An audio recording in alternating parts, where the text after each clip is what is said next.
ನನ್ನೊಂದಿಗೆ ನೂತನವಾಗಿ ಆಯ್ಕೆಯಾಗಿರುವಂಥ ಶ್ರೀಯುತ ನೂತನ ಉಪಾಧ್ಯಕ್ಷರಾಗಿ ಆಯ್ಕೆಯಾಗಿರುವಂಥ ಉದಯ ಕೋಟ್ಯಾನ್ ನಿಕಟಪೂರ್ವ ಅಧ್ಯಕ್ಷರಾದಂತಹ ಬಹುಶಃ ಇವತ್ತು ನಾನು ಏನು ಪತ್ರಿಕಾಗೋಷ್ಠಿಯನ್ನು ಮಾಡ್ತಾ ಇದ್ದೇನೆ, ಬಹುಶಃ ಅವರ ಅಧಿಕಾರ ಅವಧಿಯ ಒಂದು ಹಂತದಲ್ಲಿ ಆದಂಥ ಬೆಳವಣಿಗೆ ಕುರಿತು ಬಹುಶಃ ಮುಂದಿನ ಹಂತದಲ್ಲಿ ಅವರೇ ಮಾತಾಡಲಿಕ್ಕಿದ್ದಾರೆ. ನಿಕಟಪೂರ್ವ ಅಧ್ಯಕ್ಷರಾದ ಶ್ರೀಯುತ ಸುಚರಿತಾ ಶೆಟ್ಟಿಯವರು, ಹಾಗೆ ನಮ್ಮ ಒಕ್ಕೂಟದ ವ್ಯವಸ್ಥಾಪಕರಾದಂಥ ವಿವೇಕ್ ಡಿ ಅವರು, ಹಾಗೆ ಒಕ್ಕೂಟದ ಮಾಜಿ ಉಪಾಧ್ಯಕ್ಷರು ಆದಂತಹ ಸನ್ಮಾನ್ಯ ಜಯರಾಮ್ ರೈ ಅವರು, ಶ್ರೀಯುತ DC ಬ್ಯಾಂಕ್ ನಿರ್ದೇಶಕರು, ಮಾರಾಟ ಮಹಾಮಂಡಲ ನಿರ್ದೇಶಕರು, ನಮ್ಮ KMFನ ಕೂಡ ಒಂದು ಪ್ರತಿನಿಧಿಯಾಗಿ ಕಳಿಸಿರುವಂತಹ ಸನ್ಮಾನ್ಯ ದೇವಿಪ್ರಸಾದ್ ಶೆಟ್ಟಿಯವರು, ಹಾಗೆ ಹೋದ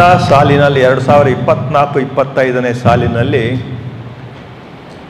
2 ಜಿಲ್ಲೆ ವ್ಯಾಪ್ತಿಯ ಒಳಗೊಂಡಂತಹ ಉಡುಪಿ ಜಿಲ್ಲೆ ಮತ್ತು ದಕ್ಷಿಣ ಕನ್ನಡ ಜಿಲ್ಲೆಯ ಒಟ್ಟಾರೆ ನಮ್ಮ ವ್ಯವಹಾರ, ಲಾಭ ಮತ್ತು ಇತರ ಚಟುವಟಿಕೆಗಳು ಏನಾಗಿದೆ ಅಂತ ಹೇಳುವಂಥ ಒಂದು ನಿಟ್ಟಿನಲ್ಲಿ ಬಹುಶಃ ಈ ಒಂದು ಮಾಹಿತಿ ನಮ್ಮ ಉಭಯ ಜಿಲ್ಲೆಯ ಸಾವಿರಾರು ರೈತರು, ಬಹುಶಃ ಇವತ್ತು 1 ಲಕ್ಷಕ್ಕೂ ಹೆಚ್ಚಿನ ಸದಸ್ಯರಿದ್ದಾರೆ ಈ ಒಕ್ಕೂಟದಲ್ಲಿ, ಅವರಿಗೆ ಮಾಹಿತಿಯನ್ನು ಹೋಗಲಿ ಅಂತ ಹೇಳೋ ದೃಷ್ಟಿಯಲ್ಲಿ ತಮ್ಮನ್ನೆಲ್ಲ ಇವತ್ತು ಕರೆದಿದ್ದೇವೆ. ಹೋದ ಸಾಲಿನಲ್ಲಿ ನಮ್ಮ ಈ ಒಕ್ಕೂಟ 1174 ಕೋಟಿಯಷ್ಟು ಒಟ್ಟಾರೆ ವ್ಯವಹಾರವನ್ನು ಮಾಡಿ ದಾಖಲೆ ಲಾಭವಾಗಿರುವಂಥ ಸುಮಾರು 12.79 ಕೋಟಿಯಷ್ಟು ಲಾಭ ಬಂದಿದೆ ಅಂತ ಹೇಳುವಂಥದ್ದು ಭಾಳ ಸಂತೋಷದಿಂದ ನಾನು ಇವತ್ತು ತಮ್ಮ ಮುಂದೆ ಪ್ರಸ್ತುತಪಡಿಸುವುದರೊಂದಿಗೆ ಮುಂದಿನ ಈ ವಿಚಾರವನ್ನು ನಮ್ಮ ನಿಕಟಪೂರ್ವ ಅಧ್ಯಕ್ಷರಾದಂಥ ಅವರ ಅವಧಿಯದೇ ಈ ವ್ಯವಹಾರದ ನೆಲೆಯಲ್ಲಿ ಅವರನ್ನು ಮುಂದಿನ ಈ ಅವಕಾಶವನ್ನು ನಾನು ಅವರಿಗೆ ಕೊಡ್ತಾ ಇದ್ದೇನೆ. ನಮಸ್ಕಾರ. ವಿಶೇಷವಾಗಿ ದಕ್ಷಿಣ ಕನ್ನಡ ಹಾಲು ಒಕ್ಕೂಟ 1,174 ಕೋಟಿ ರೂಪಾಯಿಯ ವ್ಯವಹಾರ ಮಾಡಿ 12.79 ಕೋಟಿ ನಿವ್ವಳ ಲಾಭವನ್ನು ಗಳಿಸಿ ಬಹುಶಃ ಅತಿ ಹೆಚ್ಚಿನ ಲಾಭ ಮಾಡಿದಂಥ ಸಂಸ್ಥೆಯಾಗಿ ಕೆಲಸ ಕಾರ್ಯಗಳನ್ನು ಮಾಡಿದೆ. ಅದಕ್ಕೆ ವಿಶೇಷವಾಗಿ ಆ ಸಾಲಿನ ಆಡಳಿತ ಮಂಡಳಿ ಅಧಿಕಾರಿ, ರೈತರು, ಎಲ್ಲ ಸಂಘದ ಕಾರ್ಯದರ್ಶಿಗಳು, ಎಲ್ಲ ಸಂಘದ ಅಧ್ಯಕ್ಷರುಗಳು ಕೂಡ ಸಹಕಾರವನ್ನು, ಗ್ರಾಹಕರ ಸಹಕಾರ ಕೂಡ ಇದೆ, ತಮ್ಮ ಗಮನಕ್ಕೆ ತಿಳಿಸಿದ್ದೇನೆ. ವಿಶೇಷವಾಗಿ ದಕ್ಷಿಣ ಕನ್ನಡ ಹಾಲು ಒಕ್ಕೂಟ ಹಾಲು, ಮೊಸರು, ಇನ್ನಿತರ ಕರ್ನಾಟಕ ಹಾಲು ಮಹಾಮಂಡಳಿಯ ನಂದಿನಿ ಬ್ರ್ಯಾಂಡಿನ ಉತ್ಪನ್ನಗಳನ್ನು ಮಾರಾಟ ಮಾಡಿ ವಿಶೇಷವಾದ ಸಾಧನೆಯನ್ನು ಮಾಡಿದೆ. ಆ ಒಂದು ಮಾರಾಟದ ಕಾರಣಕ್ಕೆ, ಹಾಲು ಮತ್ತು ಹಾಲಿನ ಉತ್ಪನ್ನ ಮಾರಾಟದ ಕಾರಣಕ್ಕಾಗಿ ನಾವು ಇವತ್ತು ಅವಿಭಜಿತ ಜಿಲ್ಲೆಯ ರೈತರಿಗೆ ಎಲ್ಲ ರಾಜ್ಯದ ಒಕ್ಕೂಟಗಳಿಗಿಂತ ಹೆಚ್ಚು ಪ್ರತಿ ಲೀಟರ್ ಹಾಲಿಗೆ ಹಣವನ್ನು ಕೊಡುವಂಥ ಒಂದು ಶಕ್ತಿ ನಮ್ಗೆ ಬಂದಿದೆ. ನೇರವಾಗಿ ರೈತರಿಗೆ ನಾವು ಈ ಒಂದು ಮಾರ್ಕೆಟಿಂಗ್ ಹೆಚ್ಚಳದಿಂದ ಅವಿಭಜಿತ ಜಿಲ್ಲೆಯ ಗ್ರಾಹಕರನ್ನು ನಾನು ಅಭಿನಂದಿಸಬೇಕು. ಹೆಚ್ಚಳದಿಂದ ಈ ಕೆಲಸ ಕಾರ್ಯಗಳಾಗಿದೆ. ಬಹುಶಃ ಮುಂದೆ ಕೂಡ ನಮಗೆ ಈ ಒಂದು ಅವಕಾಶ ಇದೆ. ನಮ್ಮ ಮಾರ್ಕೆಟಿಂಗ್ ವ್ಯವಸ್ಥೆಯಲ್ಲಿ ಈಗಿನ ಅಧ್ಯಕ್ಷರ ಆಡಳಿತ ಮಂಡಳಿ ನಮ್ಮ ಅಧಿಕಾರಿಗಳ ಬಗ್ಗೆ ಇನ್ನಷ್ಟು ಸಾಧನೆ ಮಾಡ್ತಾರೆ ಅಂತ ಹೇಳಿದ.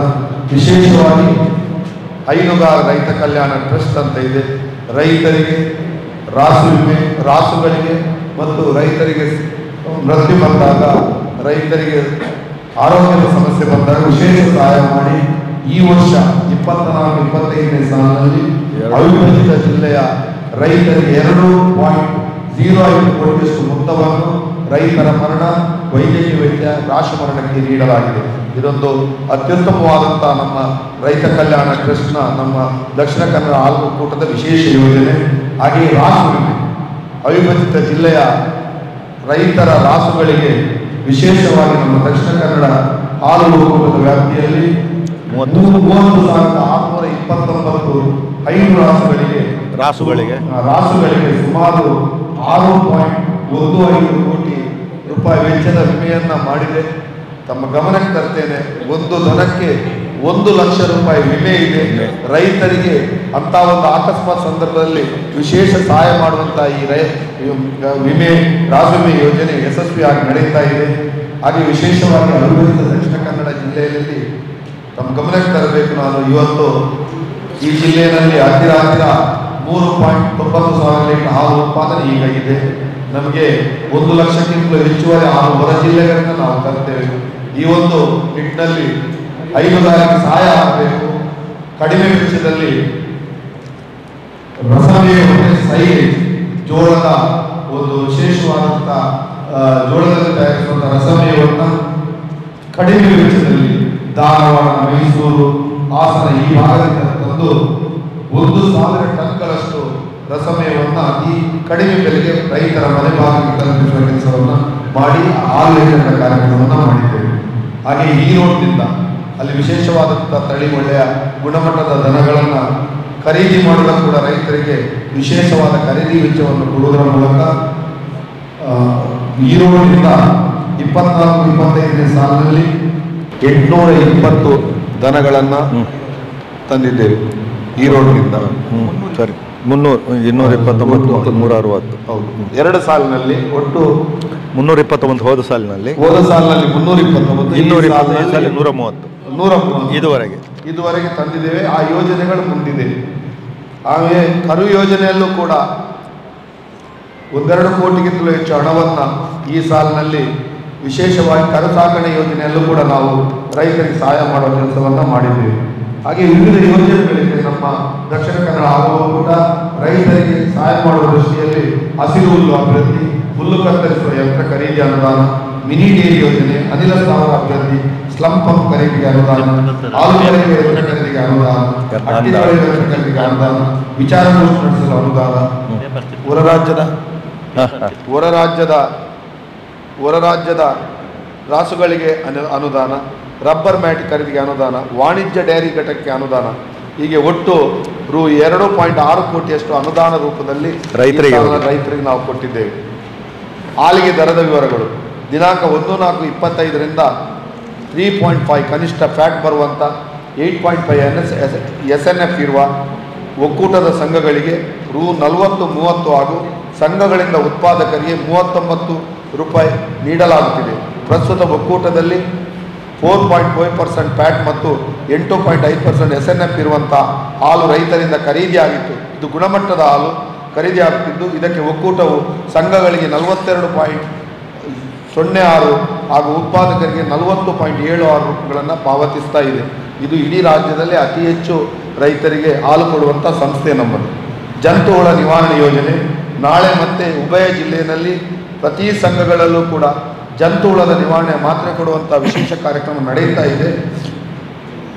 16/9/2025 ಉಭಯ ಜಿಲ್ಲೆ ಎಲ್ಲ 751 ಹಾಲು ಉತ್ಪಾದಕರ ಸಹಕಾರಿ ಸಂಘಗಳಲ್ಲಿ ರಾಸುಗಳ ಒಳ ಮತ್ತು ಹೊರ ಪರೋಪಜೀವಿಗಳ ನಿರ್ಮಾಣ ಅಂದರೆ ಜಂತುಹುಳ ಸಾಮೂಹಿಕ ಜಂತುಹುಳ ನಿವಾರಣಾ ಕಾರ್ಯಕ್ರಮ ಹಮ್ಮಿಕೊಳ್ಳಲಾಗಿದೆ.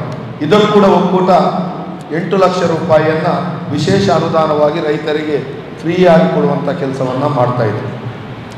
ಋಣ ವರ್ಗಾವಣೆ ಉತ್ಕೃಷ್ಟ ಧಾನ್ಯ ಹಸಿವಿನಿಂದ ಸಂಗ್ರಹಿಸಿದ ಅಂಡಾಣು ಮತ್ತು ಉತ್ಕೃಷ್ಟ ತಳಿಯ ಲಿಂಗ ವರ್ಗೀಕೃತ ವೀರ್ಯಾಣುಗಳನ್ನು ಪ್ರಯೋಗಶಾಲೆಯಲ್ಲಿ ಫಲೀಕರಿಸಿ ಇಂತಹ ಋಣಗಳನ್ನು ಸದಸ್ಯ ರೈತರ ಆಯ್ದ ರಾಸುಗಳಿಗೆ ವರ್ಗಾಯಿಸಲಾಗ್ತದೆ. ಮುಂದಿನ ಹಲವಾರು ಯೋಜನೆಗಳನ್ನು ಈ ಆಡಳಿತ ಮಂಡಳಿ ಕೂಡ ಕೊಟ್ಟಿದೆ. ಒಟ್ಟಿನಲ್ಲಿ ರೈತರ ಸ್ನೇಹಿಯಾಗಿ ಪ್ರತಿಕೂಲ ಪರಿಸ್ಥಿತಿ ಜಿಲ್ಲೆಯಲ್ಲಿ ಹೈನುಗಾರಿಕೆಯಲ್ಲಿ ಇದ್ದರೂ ಕೂಡ ರೈತರು ಸಮಸ್ಯೆ ಇದ್ದರೂ ಕೂಡ ವಿಶೇಷವಾದ ಯೋಜನೆಗಳನ್ನು ತರುವ ಮೂಲಕ ಅವಿಭಜಿತ ಜಿಲ್ಲೆಯ ರೈತರ ಒಂದು ಹೈನುಗಾರರ ಒಂದು ಇವರಿಗೆ ಶಕ್ತಿಯನ್ನು ಕೊಡುವ ಕೆಲಸವನ್ನು ಅವಿಭಜಿತ ದಕ್ಷಿಣ ಕನ್ನಡ ಜಿಲ್ಲೆಯ ಈ ಒಂದು ಸಂಸ್ಥೆ ಮಾಡ್ತಾ ಇದೆ. ಅಧಿಕಾರಿಗಳ ಬದ್ಧತೆ, MD ಅವರ ಅಧ್ಯಕ್ಷರುಗಳ, ನಿರ್ದೇಶಕರ, ಆಡಳಿತ ಮಂಡಳಿಯ ಸದಸ್ಯರುಗಳ, ರೈತರ, ಗ್ರಾಹಕರ ಸಂಘದ ಆಡಳಿತ ಮಂಡಳಿ ಎಲ್ಲವರು ಸೇರಿಕೊಂಡು ಕಾರ್ಯದರ್ಶಿಗಳು ಪ್ರತಿಯೊಬ್ಬರನ್ನು ನಾವು ಅಭಿನಂದಿಸಬೇಕು. ಒಟ್ಟಿನಲ್ಲಿ ಈ ವ್ಯವಸ್ಥೆಯನ್ನು ಉಳಿಸುವಲ್ಲಿ ಅವಿಭಜಿತ ಜಿಲ್ಲೆ ಈ ಒಂದು ಪ್ರತಿಷ್ಠಿತ ಸಂಸ್ಥೆ ಇನ್ನಷ್ಟು ಸಾಧನೆಯನ್ನು ಮಾಡ್ತಾ ಇದೆ. ಎಲ್ಲ ನಮ್ಮ ಈ ನೂತನ ಆಡಳಿತ ಮಂಡಳಿಯ ನಿರ್ದೇಶಕರು ಕೂಡ ವಿಶೇಷವಾದ ಮುತುವರ್ಜಿಯಿಂದ ಕೆಲಸವನ್ನು ಅಧಿಕಾರಿಗಳೊಟ್ಟಿಗೆ ರೈತರೊಟ್ಟಿಗೆ ಮಾಡ್ತಾ ಇದ್ದಾರೆ. ಮುಂದಿನ ಯೋಜನೆಗಳ ಬಗ್ಗೆ ನಮ್ಮ ಈಗಿನ ನೂತನ ಅಧ್ಯಕ್ಷರಾದ ರವಿರಾಜ್ ಹೆಗಡೆ ಅವರು ವಿಶೇಷವಾಗಿ ಮಾತಾಡಿ ಈ ಪತ್ರಿಕಾಗೋಷ್ಠಿಗೆ ಇನ್ನಷ್ಟು ಮಾಹಿತಿಯನ್ನು ಕೊಡುವುದಕ್ಕಿದ್ದಾರೆ ಅಂತ ಹೇಳುತ್ತಾ ನನ್ನ ಮಾತನ್ನು ಮುಗಿಸ್ತೇನೆ. ಹೋದ ಸಾಲಿನಲ್ಲಿ ಹಾಲಿನ ಸಂಗ್ರಹಣೆ ಸರಾಸರಿ 3,42,000 ಇದ್ದರೆ ಈ ಸಲ ಮಾರ್ಜಿನಲಿ ಸ್ವಲ್ಪ ಇಂಪ್ರೂವ್ಮೆಂಟ್, ಏರುಗತಿಯ ಇದನ್ನು ಪುನಃ ಕಾಣ್ತಾ ಇದ್ದೇವೆ. ಈಗದು ಸರಾಸರಿ 3,97,000 ಇದೆ. ಅಂದರೆ ಸುಮಾರು 45-16% ಹಾಲಿನ ಉತ್ಪಾದನೆಯಲ್ಲಿ ನಾವು ಪ್ರೋಗ್ರೆಸ್ ಅನ್ನು ಈ ವರ್ಷ ಕಾಣ್ತಾ ಇದ್ದೇವೆ. ಹಾಗೆ ನಮ್ಮ ಮಾಜಿ ಅಧ್ಯಕ್ಷರು ಹೇಳಿದಾಗೆ ಸಾಕಷ್ಟು ಉತ್ಪನ್ನಗಳು ಇವತ್ತು ನಮ್ಮ ಒಕ್ಕೂಟದಿಂದ ಉತ್ಪನ್ನ ಮಾಡಿ ಗ್ರಾಹಕರಿಗೆ ಕೊಡುವಂಥ ಕೆಲಸ ಮಾಡ್ತಾ ಇದ್ದೇವೆ. ಇವತ್ತು ನಾನು ಎಲ್ಲ ನಂದಿನಿಯ ಗ್ರಾಹಕರನ್ನು ನಾನು ಅಭಿನಂದಿಸಬೇಕಾಗಿದೆ. ಯಾಕೆಂದರೆ ಈ ಉಭಯ ಜಿಲ್ಲೆಯಲ್ಲಿ ನಂದಿನಿ ಹಾಲನ್ನು ಉಪಯೋಗಿಸುವಂಥ ಗ್ರಾಹಕರು ಸುಮಾರು 95% ಗ್ರಾಹಕರು ನಂದಿನಿಯ ಹಾಲನ್ನು ಇವತ್ತು 2 ಜಿಲ್ಲೆಯಲ್ಲಿ ಉಪಯೋಗಿಸ್ತಿರುವುದರಿಂದ ಬಂದಂಥ ಹೆಚ್ಚುವರಿ ಏನು ಆದಾಯ ಇದೆ, ಉತ್ಪನ್ನದಿಂದ ಬಂದಂತಹ ಮತ್ತು ಈ ವ್ಯಾಪಾರದಿಂದ ಬಂದಂಥ ಹೆಚ್ಚುವರಿ ಆದಾಯವನ್ನು ಇವತ್ತು ರೈತರಿಗೆ ಕೊಡುವ ಮೂಲಕ ಅತಿ ಹೆಚ್ಚಿನ ದರವನ್ನು ಇವತ್ತು ಈ ಒಕ್ಕೂಟ ರೈತರಿಗೆ ಕೊಡಲಿಕ್ಕೆ ಆಗಿದೆ ಅಂತ ಹೇಳುವಂಥ ವಿಷಯವನ್ನು ಹೇಳಲಿಕ್ಕೆ ಸಂತೋಷ ಆಗ್ತಾ ಇದೆ. ಹಿಂದಿನ 3 ವರ್ಷದ ಅವಧಿಯಲ್ಲಿ ಮಾಜಿ ಅಧ್ಯಕ್ಷರು ಕೂಡ ಈ ಒಕ್ಕೂಟದ ಅಭಿವೃದ್ಧಿಯಲ್ಲಿ ತಮ್ಮನ್ನು ತಾನು ತೊಡಗಿಸಿಕೊಂಡು ಸಾಕಷ್ಟು ಹೊಸ ಹೊಸ ವಿಚಾರಗಳನ್ನು ಇಲ್ಲಿ ಅಳವಡಿಸಿಕೊಂಡಿದ್ದಾರೆ. ಹಾಗೆ ಒಕ್ಕೂಟ ಮುಂದಿನ ಯೋಜನೆ ಏನು ಅಂತ ಹೇಳಿದರೆ, ಬಹುಶಃ ಈ ವರ್ಷ ಸಹಕಾರಿ ಸಪ್ತಾಹದಲ್ಲಿ ನಾವು ಪ್ರತಿ ವರ್ಷ ಏನಾದರೂ ಒಂದು ಉತ್ಪನ್ನ, 1-2 ಉತ್ಪನ್ನಗಳನ್ನು ಬಿಡುಗಡೆ ಮಾಡುವಂತಹ ಒಂದು ಪರಿಪಾಠವನ್ನು ಇಟ್ಕೊಂಡಿದ್ದೇವೆ. ಆ ನೆಲೆಯಲ್ಲಿ ಈ ವರ್ಷ ಕೂಡ ನಾವು ಇನ್ನೂ ಕೆಲವು ಉತ್ಪನ್ನಗಳನ್ನು ನಾವು ಇನ್ನೂ ಅದನ್ನು ಇಂಥದ್ದು ಪರಿಶೀಲನೆ ಮಾಡ್ತಾ ಇದ್ದೇವೆ, ಪರೀಕ್ಷಿಸುತ್ತಿದ್ದೇವೆ. ಮುಖ್ಯವಾಗಿ ಇವತ್ತು ಒಕ್ಕೂಟಕ್ಕೆ ಲಾಭದಾಯಕವಾಗುವ ನೂತನ ಮೌಲ್ಯವರ್ಧಿತ ಉತ್ಪನ್ನಗಳಾದ Goa chilli lassi, Nandini seeds magic laddu, protein paneer, Nandini protein punch ಮತ್ತು ವೇ ಡ್ರಿಂಕ್ಸ್ಗಳನ್ನು ಉತ್ಪಾದನೆ ಮಾಡಿ ಮಾರುಕಟ್ಟೆಗೆ ಬಿಡುಗಡೆ ಮಾಡಬೇಕು. ಇದರಲ್ಲಿ ಎಲ್ಲ ಅಲ್ಲ, ಯಾವುದಾದರೂ 1-2 ಐಟಮ್ ಆದರೂ ಮಾಡಬೇಕು ಅಂತ ಹೇಳುವಂಥ ಉದ್ದೇಶ ಇದೆ. ಇದು ನಿಮ್ಮ ಗಮನಕ್ಕೆ. ಹಾಗೆ ಮಂಗಳೂರು ಮತ್ತು ಉಡುಪಿಯಲ್ಲಿ ನಮ್ಮದೇ ಒಂದು ಒಕ್ಕೂಟಕ್ಕೆ ಸಾಕಷ್ಟು ನೀರಿನ ಅವಶ್ಯಕತೆ ಇದೆ. ಅದಕ್ಕೆ ಆ ನೀರನ್ನು ನಮಗೆ ಉಪಯೋಗಿಸಬೇಕು, ನೀರನ್ನು ಅದನ್ನು ಹೊಂದುವ ದೃಷ್ಟಿಯಲ್ಲಿ ನಮ್ಮದೇ ಆದ ವ್ಯವಸ್ಥೆ ಮಾಡಬೇಕು. ಇದರ ಹತ್ತಿರ ಇರುವಂಥ ಜಾಗದ ಏನು ಸ್ಥಳ ಇದೆ ಅದನ್ನು ದಾಖಲೆಗಳು ಸರಿ ಇದ್ದ ಪಕ್ಷದಲ್ಲಿ ಅದನ್ನು ಖರೀದಿ ಮಾಡಬೇಕು ಅಂತ ನಾವು ಯೋಚನೆ ಮಾಡಿದ್ದೇವೆ. ಹಾಗೆ ಪನ್ನೀರ್ ಉತ್ಪನ್ನವನ್ನು ಆಕರ್ಷಕವಾದ ನೂತನ ವ್ಯಾಕ್ಯೂಮೈಸ್ಡ್ ಥರ್ಮೋಫಾರ್ಮಿಂಗ್ ಯಂತ್ರವನ್ನು ಖರೀದಿಸಿ ಪನ್ನೀರು ಬಿಡುಗಡೆ ಮಾಡಲು ನಾವು ಯೋಚಿಸಲಾಗಿದೆ. ಹಾಗೆ ಮುಖ್ಯವಾಗಿ ನಮಗೆ ಐಸ್ ಕ್ರೀಮ್ ಘಟಕ ಇವತ್ತು ಈ ಕರಾವಳಿ ಪ್ರದೇಶದಲ್ಲಿ ಸಾಕಷ್ಟು ಬೇಡಿಕೆ ಐಸ್ ಕ್ರೀಮಿಗಿದೆ. ನಾವು 5 ವರ್ಷದ ಹಿಂದೆ ಐಸ್ ಕ್ರೀಮ್ ಘಟಕ ಮಾಡಬೇಕು ಅಂತ ಹೇಳಿಕೊಂಡು ಚಾಲನೆ ಕೊಟ್ಟಂಥ ಸಂದರ್ಭದಲ್ಲಿ ಆ ಸಂದರ್ಭ ಕೋವಿಡ್ ಬಂದದ್ರಿಂದ ಬಹುಶಃ ನಾವು ಆ ಒಂದು ಪ್ರತಿಕೂಲ ಪರಿಸ್ಥಿತಿಯಿಂದ ಆ ಸಂದರ್ಭದಲ್ಲಿ ಐಸ್ ಕ್ರೀಮ್ ಘಟಕವನ್ನು ಕೈ ಬಿಟ್ಟಿದ್ದೇವೆ. ಆದರೆ ನಮ್ಮ ಈ ಎಲ್ಲ ನಿರ್ದೇಶಕ ಮಂಡಳಿಯಲ್ಲಿ ಯೋಚನೆ ಮಾಡ್ತಾ ಇದ್ದೇವೆ. ಯಾಕೆ ನಾವು ಪುನರಪಿ ಐಸ್ ಕ್ರೀಮ್ ಘಟಕ ಇಲ್ಲಿ ಮಾಡಬಾರ್ದು ಅಂತ ಹೇಳುವಂಥ ಯೋಚನೆ ಮತ್ತು ಚಿಂತನೆ ಆಗ್ತಾ ಇದೆ. ಬಹುಶಃ ಇದರ ಬಗ್ಗೆ ಮುಂದಿನ ಹಂತದಲ್ಲಿ ನಾವು ಕಾರ್ಯಪ್ರವೃತ್ತರಾಗ್ತೇವೆ. ಹಾಗೆ ಈಗಾಗಲೇ ನಮ್ಮ ಉಡುಪಿ ಆವರಣದಲ್ಲಿ ನೂತನ ಆಡಳಿತ ಕಚೇರಿ ನಿರ್ಮಾಣ ಹಂತದಲ್ಲಿದೆ. ಬಹುಶಃ ಹಿಂದಿನ ಆಡಳಿತ ಮಂಡಳಿಯಲ್ಲಿ ಈ ಬಗ್ಗೆ ಯೋಜನೆ ರೂಪಿಸಿ ಈಗ ಮುಂದಿನ ಒಂದು 3-4 ತಿಂಗಳಲ್ಲಿ ಅದು ಪರಿಪೂರ್ಣ ಆಗುತ್ತೆ. ಸೊ ಅದನ್ನು ಮುಂದಿನ ಹಂತದಲ್ಲಿ ಕಾರ್ಯಾರಂಭ ಮಾಡಲಿಕ್ಕೆ ನಾವು ಸಿದ್ಧರಿದ್ದೇವೆ ಅಂತ ಹೇಳೋದ್ರೊಂದಿಗೆ ಉಡುಪಿಯಲ್ಲಿ ಕೂಡ ಏನು ನಮಗೆ ಈಗ ಆಡಳಿತ ಕಚೇರಿ ವರ್ಗಾವಣೆ ಆದ ನಂತರ ಸಿಗುವಂತಹ ಅಲ್ಲಿ ಒದಗಿ ಸಿಗುವಂಥ ಜಾಗದಲ್ಲಿ ಹೆಚ್ಚುವರಿ ಉತ್ಪನ್ನಗಳನ್ನು ಅಲ್ಲಿ ಕೂಡ ಉತ್ಪಾದನೆ ಮಾಡಬೇಕಂತ ಹೇಳಿಕೊಂಡು ಯೋಚನೆ ಹಮ್ಮಿಕೊಂಡಿದ್ದೇವೆ. ಹಾಗೆ ಅಲ್ಲಿ ವಾರಾಹಿ ಯೋಜನೆಯ ಇದರಿಂದ ನೀರಿನ ಸರಬರಾಜು ಒಂದು ಲೈನನ್ನು ಕೂಡ ಉಡುಪಿ ಡೈರಿಗೆ ಪಡ್ಕೊಳ್ಳಿಕ್ಕೆ ಯೋಚನೆ ಹಾಕ್ಕೊಂಡಿದ್ದೇವೆ. ಹಾಗೆ ಮಂಗಳೂರು ಡೈರಿಯಲ್ಲಿ ಒಂದು ನೂತನವಾದ ಉಗ್ರಾಣವನ್ನು ಒಂದು ನಿರ್ಮಾಣ ಹಂತದಲ್ಲಿದೆ. ಬಹುಶಃ ಅದು ಕೂಡ ಮುಂದಿನ 4-5 ತಿಂಗಳಲ್ಲಿ ಅದು ಸಂಪೂರ್ಣ ಮಾಡಿ ಅದನ್ನು ಕೂಡ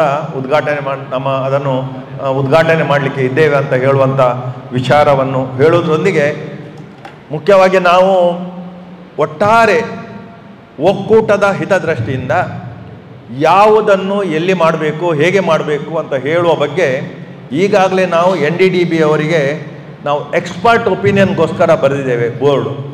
ಸೊ ಅಲ್ಲಿಂದ ನಮಗೆ ಅವರಿಂದ ಮಾಹಿತಿ ಬಂದ ನಂತರ ಮುಂದಿನ ಡೆವಲಪ್ಮೆಂಟ್ ವರ್ಕ್ ಯಾವುದೆಲ್ಲ ಹಾಕ್ಕೊಳ್ಬೇಕು, ಎಲ್ಲಿ ಹಾಕ್ಕೊಳ್ಬೇಕು, ಮಂಗಳೂರು ನಿಜವೇ ಡೈರಿಯಲ್ಲಿ ನೂತನ ಘಟಕ ಎಲ್ಲಿ ಮಾಡಬೇಕಾ, ಎಲ್ಲಿ ಹೊರಗೆ ಮಾಡಬೇಕಾ, ಈ ಬಗ್ಗೆ ಎಲ್ಲ NDDBಯಿಂದ ವರದಿ ಬಂದ ನಂತರ ಈ ಬಗ್ಗೆ ನಾವು ಮುಂದಿನ ಹಂತದಲ್ಲಿ ನಮ್ಮ ಆಡಳಿತ ಮಂಡಳಿ ತೀರ್ಮಾನ ತೆಗೆದುಕೊಳ್ಳಿಕ್ಕಿದ್ದೇವೆ ಅಂತ ಹೇಳ್ತಾ, ಬಹುಶಃ ನಿಮಗೆ ಏನಾದರೂ ಪ್ರಶ್ನೆಗಳಿದ್ರೆ ನಾನು ಉತ್ತರ ಕೊಡಲಿಕ್ಕೆ ಸಿದ್ಧನಿದ್ದೇನೆ.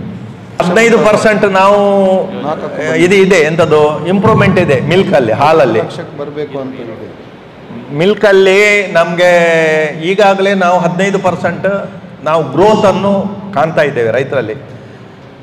ಅದರ ಮಧ್ಯದಲ್ಲಿ ಇವತ್ತು ಈರೋಡಿನಿಂದ ಹಸುಗಳನ್ನು ತಂದು ರೈತರಿಗೆ ಕೊಡುವಂಥ ವ್ಯವಸ್ಥೆ ಆಗ್ತಾ ಇದೆ. ಅಲ್ಲಿಂದ ಇನ್ಶೂರೆನ್ಸ್ ಮಾಡಿ, ಅಲ್ಲಿಂದ ಈರೋಡಲ್ಲಿ ಆ ಹಸುಗಳಿಗೆ ಇನ್ಶೂರೆನ್ಸ್ ಮಾಡಿ ನಮ್ಮ ಅಧಿಕಾರಿಗಳು, ನಮ್ಮ ಡಾಕ್ಟ್ರುಗಳು, ನಮ್ಮ ಅಧಿಕಾರಿಗಳು ಅಲ್ಲಿ ಹೋಗಿ ಪಾಪ ಅಲ್ಲೇ ಗಾಡಿಯಲ್ಲಿ ತಂದು ರೈತರಿಗೆ ಸರಬರಾಜು ಮಾಡುವಂಥ ಕೆಲಸ ಮಾಡ್ತಾರೆ. ಅದಕ್ಕೆ ನಾವು ಪುನಃ ಹೆಚ್ಚುವರಿ 5,000 ಒಂದು ಹಸುವಿಗೆ 5,000ದಷ್ಟು ಇನ್ಶೂರೆನ್ಸ್ ಮಾಡೋದಲ್ಲದೆ ಒಂದು ಹಸುವಿಗೆ 5,000ದಷ್ಟು ವಾಹನ ಬಾಡಿಗೋಸ್ಕರ ನಾವು ಪ್ರೊವೈಡ್ ಮಾಡ್ತಾ ಇದ್ದೇವೆ. ಆದ್ದರಿಂದ ನಾವು ಗುರಿ ಹಾಕ್ಕೊಳ್ಬೋದು, ಮತ್ತು ಆ ಗುರಿ ರೀಚ್ ಆಗೋದು ಅವರ ಇಂಟ್ರೆಸ್ಟ್ನ ಮೇಲೆ. ಆದ್ದರಿಂದ ರೈತರಿಗೆ ಇಂಟ್ರೆಸ್ಟ್ ಬರಬೇಕಂತ ಹೇಳಿಕೊಂಡು ಈ ರೋಡಲ್ಲಿ ತರಿಸುವಂಥದ್ದು, ದನ ತರಿಸುವಂಥದ್ದು, ಮತ್ತು ನಿಮ್ಮ ಅತ್ಯಧಿಕ ದರ ಕೊಡುವಂಥದ್ದು, ಸೈಲೈಟ್ ಕೊಡುವಂಥದ್ದು, ಬೇರೆ ಬೇರೆ ವಿವಿಧ ಯೋಜನೆಗಳನ್ನ ಹಮ್ಮಿಕೊಂಡದ್ದು, ಇದು ನಮ್ಮ ಆ ನಿರೀಕ್ಷಿತ ಮಟ್ಟದಲ್ಲಿ ಹಾಲು ಬರಬೇಕು ಅಂತ ಹೇಳೋದ್ರಷ್ಟರಲ್ಲಿ ರೈತರಿಗೆ ಕೊಡ್ತಾ ಇದ್ದೇವೆ.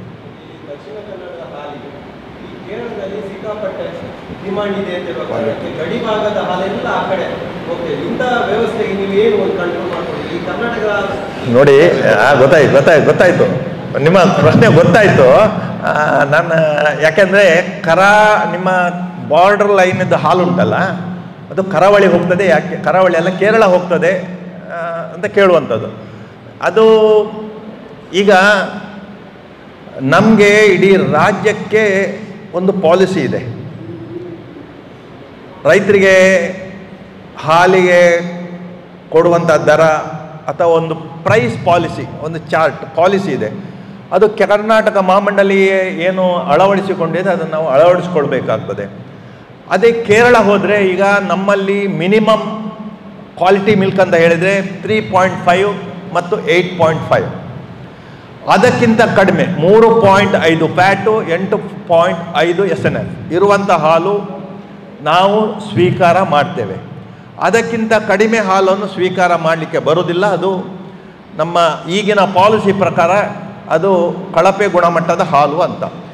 ನಾವಿಲ್ಲಿ ಯಾವ ಹಾಲನ್ನು ಕಳಪೆ ಗುಣಮಟ್ಟ ಅಂತ ಹೇಳಿಕೊಂಡು ನಾವು ಅದನ್ನು ರಿಜೆಕ್ಟ್ ಮಾಡಿದರೆ ಆ ಹಾಲು ಕೇರಳ ಹೋಗುತ್ತೆ, ಅಲ್ಲಿ ಸ್ವೀಕಾರ ಆಗ್ತಾ ಇದೆ.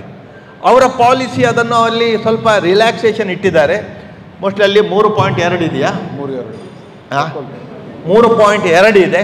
ಸೊ ಇಲ್ಲಿ ಫ್ಯಾಟಲ್ಲಿ ಕಡಿಮೆ ಇದ್ದಂಥ ಫ್ಯಾಟಿನ ಹಾಲು ಅಲ್ಲಿ ಹೋಗ್ತದೆ, ದರ ಸ್ವಲ್ಪ ಅಲ್ಲಿ ಜಾಸ್ತಿ ಕೇರಳ. ಸೊ ಇದು ಕಾರಣ. ಹೌದು,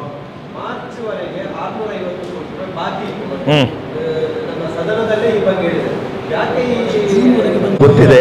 ಜೂನ್ನವರೆಗೆ ನಿಮ್ಮ 5 ರೂಪಾಯಿ ಸಬ್ಸಿಡಿ ಬಂದಿದೆ ನಮ್ಗೆ. ಅದಕ್ಕೆ ಅಲ್ಲ, ಜೂನ್ನವರೆಗೆ 5 ರೂಪಾಯಿ ಸಬ್ಸಿಡಿ ಬಂದಿದೆ.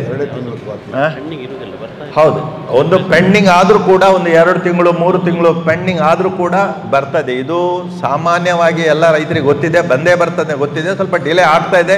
ಮತ್ತೆ ನಿಮಗೆ ಡಿಲೇ ಕಾರಣ ಏನಂತ ಗೊತ್ತಿರ್ಬೋದು. ನಿಮ್ಮ ಸೇವೆಗಾಗಿ ಇದೀಗ ಮತ್ತಷ್ಟು ವಿಶಾಲವಾಗಿ ತೆರೆದುಕೊಂಡಿದೆ ಡೇನಿಯಲ್ ಎಂಟರ್ಪ್ರೈಸಸ್. ಒಂದೇ ಸೂರಿನಡಿ ಜನರಲ್ ಸ್ಟೋರ್ ಹಾಗೂ ಫರ್ನಿಚರ್ ಶೋರೂಮ್. ಸ್ವಂತ ತಯಾರಿಕೆಯಲ್ಲೇ ಸಿದ್ಧವಾಗುತ್ತಿದೆ ದೇವರ stand, sofa set, wardrobe, cot set, ದಿವಾನಾ ಸೆಟ್, ಡೈನಿಂಗ್ ಟೇಬಲ್, ಗಾಡ್ರೇಜ್, ಇನ್ನೂ ಹಲವು. ಡೇನಿಯಲ್ ಇಂಡಸ್ಟ್ರಿಯಲ್ಲಿ ಸಾಗುವಾನಿ ಹಾಗೂ ಹಲಸಿನ ಮರದಿಂದ ತಯಾರಿಸಿದ ಗಟ್ಟಿಮುಟ್ಟಾದ ಫರ್ನಿಚರ್ ಐಟಂಗಳು. 40 ವರ್ಷಗಳಿಂದ ಕಾರ್ಯಾಚರಿಸುತ್ತಿರುವ ಡೇನಿಯಲ್ ಇಂಡಸ್ಟ್ರೀಸ್ 25 ವರ್ಷಗಳಿಂದ ಗುಣಮಟ್ಟದ ಗ್ರಾಹಕ ಸ್ನೇಹಿ ಸೇವೆ ನೀಡುತ್ತಿರುವ Daniel furniture showroom. Daniel enterprises furniture showroom ಹಾಗೂ ಜನರಲ್ ಸ್ಟೋರ್, ಪುತ್ತೂರು, ಮುಕ್ರಪಾಡಿ. ಸಂಪರ್ಕಿಸಿ 9481757193. ಸುದ್ದಿ ಚಾನಲ್, ಕ್ಷಣ ಕ್ಷಣದ ಸುದ್ದಿಗಾಗಿ.